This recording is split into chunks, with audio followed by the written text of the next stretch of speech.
Hello friends, most welcome to my channel beauty and hair styles. Friends, आज मैं आपके लिए कि प्रॉपर स्ट्रेट कैसे करनी है। स्ट्रेट से रिलेटेड मैं आपको पूरी जो नॉलेज देने वाली हूँ। और एक चीज़ और कि कितना टेम्परेचर रखना है आपको स्ट्रेट करते वक्त, किस हेयर्स पे कितने टेम्परेचर के साथ आपको काम करना है, और साथ ही साथ किस तरह से स्ट्रेट करनी है। तो एक एक पॉइंट मैं आपको क्लियर करूंगी। तो फ्रेंड्स, चलिए स्टार्ट करते हैं मेरी इस वीडियो के साथ और देखते हैं हमने प्रॉपर्ली स्ट्रेट कैसे करनी है। ये क्वेश्चन हमारे व्यूवर्स का भी था और एक वीडियो पहले भी है जिसमें थोड़े से पॉइंट्स रह गए थे, तो मैं आज वो सारे पॉइंट्स क्लियर कर दूंगी। देखिए फ्रेंड्स, सबसे पहली बात कि अगर आपके क्लाइंट के हेयर्स केमिकल ट्रीटेड हैं, केमिकल ट्रीटेड मीन्स टू से कि आपके क्लाइंट्स ने हाईलाइट्स कराई हुई हैं, और दूसरी कंडीशन है रिबॉन्डिंग कराई हुई है, स्मूथनिंग कराई हुई है। रिबॉन्डिंग स्मूथनिंग में स्ट्रेट की ज़रूरत नहीं पड़ती क्योंकि ऑब्वियसली वो ट्रीटमेंट ही ऐसा है कि जिसमें हमने बाल स्ट्रेट रहेंगे। रिबॉन्डिंग में प्रॉपर स्ट्रेट एंड स्ट्रेटिंग में स्मूथ स्ट्रेट रहते हैं, है ना। लेकिन बात कर रहे हैं स्ट्रेट की, तो अगर आपके क्लाइंट ने कोई केमिकल ट्रीटमेंट लिया है, किसको कौन सा केमिकल ट्रीटमेंट, जैसे कि हाइलाइट्स लिए हुए हैं, हाइलाइट्स कराए हुए हैं, लेकिन कोई भी जैसे रिबॉन्डिंग स्मूथनिंग में तो स्ट्रेट हमने करनी ही नहीं, ऑब्वियसली वो तो स्ट्रेट ही होंगे। हाइलाइट्स की सपोज है कि हाइलाइट्स ली हुई हैं, हाइलाइट्स कराई हुई हैं, तो क्या होगा कि जहाँ जहाँ जिन जिन बालों पे हाइलाइट्स है या ग्लोबल कराया हुआ है, जिस भी तरह से कराई हुई है, तो ओबियसली उन हेयर्स पे केमिकल ट्रीटमेंट हुआ हुआ है। तो उसको स्ट्रेट करने से पहले क्या करना है, क्या टिप्स आपको फॉलो करने हैं। अगर ऐसे केस आता है तो आपने सबसे पहले अपने स्प्रे की हेल्प से थोड़े से पानी लेके उनको गीला करना है, बिल्कुल ज़्यादा नहीं, थोड़ा सा गीला करना है, ठीक है, जितने को हल्का सा वेटनेस आ जाए जस्ट। फिर आपको हीट प्रोटेक्टर का यूज़ करना है। हीट प्रोटेक्टर्स मार्केट में अवेलेबल होते हैं, आपने हीट प्रोटेक्टर्स का यूज़ करना है। वो स्प्रे फॉर्म में भी आते हैं, लिक्विड फॉर्म में भी आते हैं। अगर लिक्विड फॉर्म में थोड़ा सा लीजिए एंड जस्ट अपने हैंड पे रब कीजिए, और हैंड पे रब करके आपको इस तरह से छोटे छोटे सेक्शंस में लेकर, एक जैसे कि 4 सेक्शंस में डिवाइड कर लीजिए। एक पिछला सेक्शन है, एक फ्रंट का, ऐसे ही दूसरे साइड से भी 4 सेक्शंस बना लीजिए, और 4 सेक्शंस बना के इस तरह से इसको लगा दें गीले बालों में। बाल कैसे करने हैं, गीले होने चाहिए और गीले बालों पे लगाना है इस तरह से। फिर थोड़ा सा हीट प्रोटेक्टर लेंगे एंड देन फ्रंट के हेयर्स पे लगा देंगे। 4 से 5 सेक्शन बना के आप हीट प्रोटेक्टर लगा दें। देन आपने करना है इसको ड्रायर की हेल्प से, क्योंकि बाल गीले हैं, गीले बालों में आप डायरेक्टली स्ट्रेटनर नहीं लगा सकते, ठीक है ना। तो थोड़ा सा इसको ड्राई करेंगे और फिर हम स्ट्रेट करना स्टार्ट करेंगे। स्ट्रेट कैसे करनी है ये भी मैं आपको बताऊंगी अभी फर्दर, लेकिन कुछ क्वेश्चंस हैं जो मैं क्लियर कर देती हूँ। सेकंड पॉइंट कि मैंने सुना है, यानी कि मैंने देखा भी है कि कुछ एलोवेरा जेल का यूज़ कर लेते हैं, तो ऑब्वियसली आप थोड़ी सी एलोवेरा जेल का यूज़ कर सकते हो, कोई प्रॉब्लम नहीं है, कोई इसमें हार्म नहीं करेगी वो। थर्ड थिंग कि अगर बाल वर्जन है, मतलब कि कोई केमिकल ट्रीटमेंट नहीं हुआ है, बिल्कुल वर्जिन हेयर्स हैं, कोई किसी तरह ट्रीटमेंट नहीं है, तो आपको स्ट्रेट कैसे करनी है। देखिए, अगर आप उस कंडीशन में हीट प्रोटेक्टर लगाना चाहते हैं तो लगा सकते हैं। मैंने ऐसे क्लाइंट्स भी बहुत देखे हैं जो खुद डेली स्ट्रेट करके अपने हेयर्स बर्न कर लेते हैं। डेली स्ट्रेट करने से हमारे हेयर्स की क्यूटिकल लेयर डैमेज होती है। एक चीज़ ध्यान रखें, कितने बालों पे कितनी हीट के साथ किस तरह से काम करना है, दैट इज़ इम्पोर्टेंट थिंग। तो ये चीज़ ध्यान में रखनी है हमेशा। अगर आप वर्जन हेयर हैं और क्लाइंट ने कभी कभी 4-5 महीने में एक बार स्ट्रेट करा लेते हैं, तो आप अगर ऐसे भी कर दोगे तो कोई प्रॉब्लम नहीं आने वाली है, कोई प्रॉब्लम नहीं आएगी। अगर आप जस्ट ऐसे भी कर दोगे तो मीन्स टू से कि आपने क्लाइंट ने हीट प्रोटेक्टर नहीं लगाया हो और ऐसे ही कर दिए, तब कोई दिक्कत नहीं होगी। लेकिन अगर आपके पास ऐसा क्लाइंट है ना जो डेली ही स्ट्रेट कर रहा है, क्योंकि मैक्सिमम जो लेडीज़ हैं वो घर पे अपने आप ही स्ट्रेट कर लेती हैं, है ना। मुझे पता है कि आप एग्री करोगे मेरी इस चीज़ से, क्योंकि सब सोचते हैं कि यार हम तो 300-400 को स्ट्रेटनर आ जाता है, हम लेते। यही प्रॉब्लम है, वो स्ट्रेटनर जो आप ले रहे हो, एक तो स्ट्रेटनर की क्वालिटी अच्छी नहीं है, उसकी प्लेट्स अच्छी नहीं है, उसकी हीट कितनी है आपको नहीं पता, आपको खुद के बालों पे कितनी हीट देनी है आपको नहीं पता, किस तरह से देनी है आपको नहीं पता। तो इस चीज़ का बिल्कुल ध्यान रखना है। नेक्स्ट, जब भी आपको स्ट्रेट करना है वर्जन हेयर पे, अगर आप क्लाइंट कभी कभी स्ट्रेट कर रहा है तो कोई प्रॉब्लम नहीं है, अगर ऐसे भी कर दोगे तो ठीक है। जैसे कि मेरे पास एक क्वेश्चन आया था कि आपने हीट प्रोटेक्टर यूज़ नहीं किया पिछले वाली वीडियो में और आपने ऐसा स्ट्रेट कर दिया, क्योंकि वो कभी करते ही नहीं थे। उन्होंने वर्जन हेयर थे, प्योर वर्जन हेयर हैं, जिसमें मैंने हीट कर दिया, बाद में मैंने सीरम लगा दिया, कोई प्रॉब्लम नहीं है, ठीक है ना। तो अब हमने क्या करना है, जैसे कि आप ब्लो ड्राई कर लोगे, ब्लो ड्राई के बाद का मैं बता रही हूँ, तो आपने अपने हेयर्स को 4 सेक्शंस में डिवाइड करना है। ज़रूरी नहीं है कि 4 ही सेक्शंस में डिवाइड करना है, आप 6 में कर सकते हैं, आप 7 में कर सकते हैं। मैं 4 सेक्शंस को लेकर काम करती हूँ। ये है मेरा first section, that is year two year का सेक्शन। और इसको जब भी मैं स्ट्रेट करती हूँ, इसको मैं यहाँ पर इस तरह से अच्छे से टाई अप कर देती हूँ और टाई अप करके अपने कटिंग क्लिप के हेल्प से इन्हें यहाँ पे अटैच कर देती हूँ। बिल्कुल प्रॉपरली अटैच करना है। सेम कंडीशन दूसरे सेक्शन के साथ हमने करनी है। आपको क्या करना है, यहाँ से ईयर टू ईयर का एक सेक्शन लेना है, ईयर टू ईयर का जितना आपने पिछला सेक्शन लिया था उतना ही सेक्शन लेंगे, दिस वन। एंड इसको अगर आप ऐसे ही टाई, 2 तरीके हैं टाई अप करने के। एक तो आप जैसे मैंने, ये फर्स्ट वे है, इस तरह से टाई कर सकते हैं। सेकंड वे कि आपको इसको डायरेक्टली इस तरह से टाई अप करना है। मैं ज़्यादातर ये वाली फॉर्म रखती हूँ, क्यों? क्योंकि टाइम बचता है, दैट इज़ द रीज़न। कभी कभी क्लाइंट्स ज़्यादा हो जाते हैं इस वजह से, तो इससे टाइम बचता है। नेक्स्ट, बैक से भी 2 सेक्शंस बनाने हैं। इसको भी अगेन अपने कटिंग क्लिप की हेल्प से सेपरेट करना है। और इसका जो लास्ट सेक्शन है, इसको भी हमने कटिंग क्लिप का यूज़ करना है। कटिंग क्लिप का यूज़ करेंगे हम, या सेक्शन क्लिप बोल सकते हैं, कटिंग क्लिप्स बोल सकते हैं, कुछ भी बोल सकते हैं।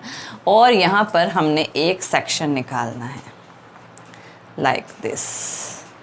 ये वो सेक्शन है जिस पे हम फर्स्ट स्ट्रेट करेंगे। एंड ये जो रेस्ट ऑफ हेयर्स हैं, इनको हमने इस तरह से फोल्ड करके इस तरह से सेपरेट कर देना है, लाइक दिस। तो इस तरह से सेक्शनिंग कर लीजिए आप। स्ट्रेट करना इजी होगा क्योंकि पहले आप एक सेक्शन ओपन करोगे, फिर आप सेकंड सेक्शन ओपन करोगे, देन थर्ड पे जाओगे और देन फोर्थ पे जाओगे। इस तरह से वो करना है। अब देखिए, सबसे दूसरी चीज़ ये है कि जब भी आप स्ट्रेट करें, आपके पास एक अच्छी क्वालिटी का स्ट्रेटनर होना चाहिए। स्ट्रेटनर अगर आपका अच्छा होगा तभी आपकी स्ट्रेट भी अच्छी होगी। नेक्स्ट चीज़ ये है कि आपके स्ट्रेटनर में टेम्परेचर एडजस्टमेंट की क्वालिटी होनी चाहिए। जैसे कि आप देखिए यहाँ पे टेम्परेचर एडजस्टमेंट है। इसके जो मेरे पास स्ट्रेटनर है, आइकॉनिक का F3 मॉडल है।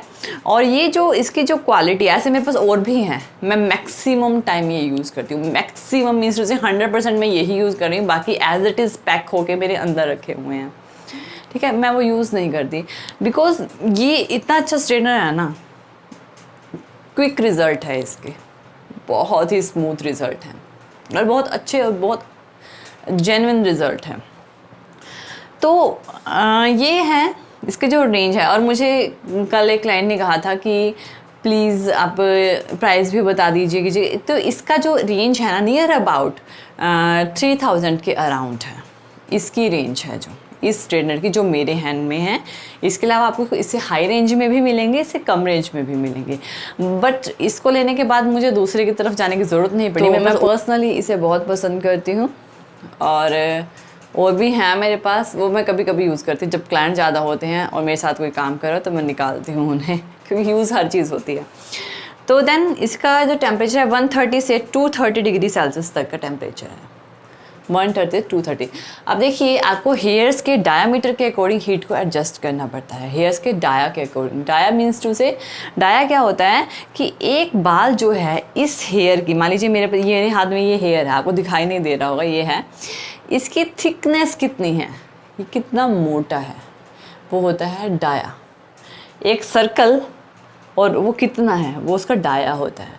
तो इसका डायामीटर कितना है, अगर जैसे मेरे बाल हैं, मेरे बाल ना मोटे हैं, मेरा डाया अच्छा है, डायामीटर अच्छा है, तो अगर मैं कम टेम्परेचर पे काम करूँगी तो प्रॉपर शायद स्ट्रेट हो ना पाए, हो तो जाएगी, ये इस पे मुझे कम्प्लीटली ट्रस्ट है, हो जाएगी, ठीक है ना। तो अगर पतले बाल हैं तो कम टेम्परेचर पे काम करें। अगर पतले बाल हैं, अगर 3 कंडीशन होती हैं, या तो पतले हैं या मीडियम हैं या हैवी हैं। अगर बहुत ज़्यादा पतले बाल हैं तो आपका टेम्परेचर 150 तक ही रखें, 130 to 150। अगर बहुत पतले बाल हैं, होते हैं क्लाइंट्स के, मैंने खुद देखे हैं। अगर मीडियम हेयर्स हैं, ना ज़्यादा मोटे हैं ना ज़्यादा पतले हैं, तो टेम्परेचर 170 to 190 के बीच में रखें। नेक्स्ट, अगर मोटे बाल हैं तो टेम्परेचर 210 से 230 तक लेके जाएं। अब ये देखिए डमी है, ये डमी के hairs obviously original hair dummy hairs में थोड़ा सा फ़र्क तो होता ही है ना। तो ये इनके जो हेयर्स हैं वो थोड़े थिक होते हैं ह्यूमन हेयर के कंपैरिजन में। और जब भी स्ट्रेट करना है आपको सिरामिक कॉम्स का यूज़ करना है। सिरामिक के टीथ होने चाहिए। ये टीथ क्यों होने चाहिए? कि इनकी हीट की कैपेसिटी जो होती है 230 डिग्री सेल्सियस की होती है। इसका जो टेम्परेचर है, इस स्ट्रेटनर का टेम्परेचर मैक्सिमम टेम्परेचर पे लिखा हुआ है कि 230 डिग्री सेल्सियस का इसका मैक्सिमम टेम्परेचर है। और इसके टेम्परेचर को ये जो कॉम्स हैं ईजिली हैंडल कर सकते हैं। अगर आप कोई दूसरा कॉम्ब लोगे ना, वो मेल्ट हो जाएगा, मेल्ट होके उसकी जो प्लास्टिक है आपके क्लाइंट के हेयर्स में जमेगी या हेयर्स में प्रॉब्लम आएगी। तो ऐसा मत कीजिए, रेगुलरली स्ट्रेट मत कीजिए। तो फ्रेंड्स चलिए स्टार्ट करते हैं। तो जैसे कि हमने ये सेक्शन लिया है, मैं जस्ट एक डेमो के फॉर्म में आपको दिखा रही हूँ। मैंने ये सेक्शन लिया है, मैं अपना स्ट्रेटनर ऑन कर रही हूँ एंड मैंने ये ऑन किया, मैंने पावर बटन ऑन किया एंड इसका टेम्परेचर मैंने सेट किया है 210 डिग्री सेल्सियस पे। 230 पे भी कर सकती हूँ क्योंकि डमी के हेयर्स थोड़े होते हैं, हैवी होते हैं, तो 230 पे भी कर सकती हूँ। मैंने इसका सेट किया है 210 डिग्री सेल्सियस पे। और इसकी बेस्ट क्वालिटी है कि इसको ऑन करते हैं ना, ये जस्ट इंस्टेंट हीट हो जाता है, इंस्टेंट गर्म हो जाता है। आपको वेट नहीं करनी पड़ती, जैसे और में आपको वेट करनी पड़ती है। जैसे कि मैंने अभी ऑन किया था, ये गर्म हो गया। एंड इस कॉम्ब का यूज़ कीजिए एंड देन आपको ऊपर से स्टार्ट करना है। ऊपर से स्टार्ट करते हुए आपको पहले इस तरह से ऊपर की साइड अच्छे से स्ट्रेट करना है, लाइक दिस एंड देन आपको स्लोली डाउनवर्ड डायरेक्शन में आना है। इस तरह से आपको स्लोली डाउनवर्ड डायरेक्शन में आना है। ये देखिए, इस तरह से आप आओगे और यहाँ से प्रॉपरली स्ट्रेट करने हैं। ऊपर से 1 2 3 4 टाइम्स ऊपर से स्ट्रेट करनी है एंड देन स्लोली आप नीचे वाले डायरेक्शन में आओगे और हेयर्स को स्ट्रेट करते हुए चलोगे। अब देखिए 2 to 3 टाइम्स में ही ये आपकी प्रॉपर स्ट्रेट दिखा देगा। Look at this, look at the result. अब इसी तरह से आपको पूरे हेयर्स को फॉलो करना है। क्या फॉर्मेशन रहेगी? आपने ये जो कॉम्ब है ना, अच्छे से हेयर्स को हैंडल करते हैं, ये वाले कॉम्ब, ठीक है। और इस तरह से लाइक दिस एंड ये वाला पैटर्न आपको फॉलो करना है और नीचे तक जाना चाहिए लाइक दिस। और इसकी स्मूथनेस देखिए, और कितना टाइम लगा, कुछ भी टाइम नहीं लगा। और देखिए अभी तो मैंने ये इसको क्लोज कर दिया, यानी ऑफ कर दिया है अपने स्ट्रेटनर को। ये जस्ट एक डेमो था। नेक्स्ट अगर हमने काम करना है तो अब हम काम कैसे करेंगे? तो देखिए फ्रेंड्स, जैसे कि आप देख रहे हैं कि यहाँ पे हमने इसे स्ट्रेट किया है। अब मुझे क्या करना है, अगर मुझे नेक्स्ट सेक्शन निकालना है तो मैं किस तरह से निकालूंगी, इसी में से मैं वर्क करूँगी। और इसके लिए मुझे टेल कॉम्ब की ज़रूरत पड़ेगी। तो मैंने यहाँ पर टेल कॉम्ब लेनी है और मुझे ये जो सेक्शन है ना, मुझे इसका नेक्स्ट सेक्शन निकालना है स्ट्रेट करने के लिए। नेक्स्ट सेक्शन निकालने के लिए मैं अपनी टेल कॉम्ब से एक सेक्शन लूँगी लाइक दिस, ये वाला सेक्शन है, और इसको सेपरेट करूँगी और रेस्ट ऑफ हेयर्स को मैं फिर से ऊपर अटैच कर दूँगी। और मेरा ये वाला सेक्शन मैंने निकाला है। अब मैं इस पे स्ट्रेट करूँगी। सेम जब ये सेक्शन पूरा हो जाएगा तो मैं इस सेक्शन पे जाऊँगी एंड देन मैं फ्रंट वाली साइड में यानी राइट और लेफ्ट वाली साइड कवर कर लूँगी। तो स्ट्रेट बहुत इजी हो जाती है, ठीक है। तो इस चीज़ का बिल्कुल ध्यान रखें। तो इस तरह से आपको प्रॉपरली स्ट्रेट करना है और सेक्शन क्लिप्स का ज़रूर यूज़ कीजिए क्योंकि बहुत सारे हेयर्स को हैंडल करना थोड़ा मुश्किल हो जाता है। हाँ, एक चीज़ और है कि मान लीजिए अगर आप प्रॉपर स्ट्रेट करना सीख जाते हो, आप 1 बार करो, 2 बार करो, 10 बार करो, मैं कहती हूँ 20 टाइम्स कर लो, आपको इतनी यानी हैबिट हो जाएगी ना, आपको 4 सेक्शंस बनाने की ज़रूरत ही नहीं पड़ेगी। आप ना जस्ट सेंटर से लोगे, 2 सेक्शंस बनाओगे, क्लिप लोगे और एक सेक्शन कंप्लीट करोगे, दूसरा सेक्शन कंप्लीट करोगे। ये मेरा वे है क्योंकि मुझे बिल्कुल हैबिट हो गई है, पता नहीं कितनी स्ट्रेट करनी पड़ती हैं। तो इसी वजह से इस चीज़ का आप ध्यान रखें। जब आप रेगुलरली कर लोगे ना इस चीज़ को, तो आप अपने जोन में आ जाओगे। तो इस चीज़ का ध्यान रखें। तो इस तरह से प्रॉपर, हाँ, स्ट्रेट करने के बाद हेयर सीरम ज़रूर लगाएं, सीरम का यूज़ ज़रूर करें, ठीक है। सो फ्रेंड्स, सीरम लगाते हैं, स्प्रे का यूज़ नहीं करना, स्प्रे का यूज़ कम करते हैं, कोई कर भी देते हैं, लेकिन सीरम का यूज़ ज़्यादा करते हैं ताकि एक शाइन रहे, एक रिफ्लेक्शन रहे। और हीट दी है तो सीरम प्रोटेक्ट भी करता है, ठीक है ना। So friends, I hope so कि वीडियो पसंद आया होगा आपको। थैंक यू वीडियो देखने के लिए। और ज़्यादा अपडेटिंग वीडियोज़ के लिए आप मेरे channel beauty and hair style में सब्सक्राइब कर सकते हैं। Thank you friends, good bye.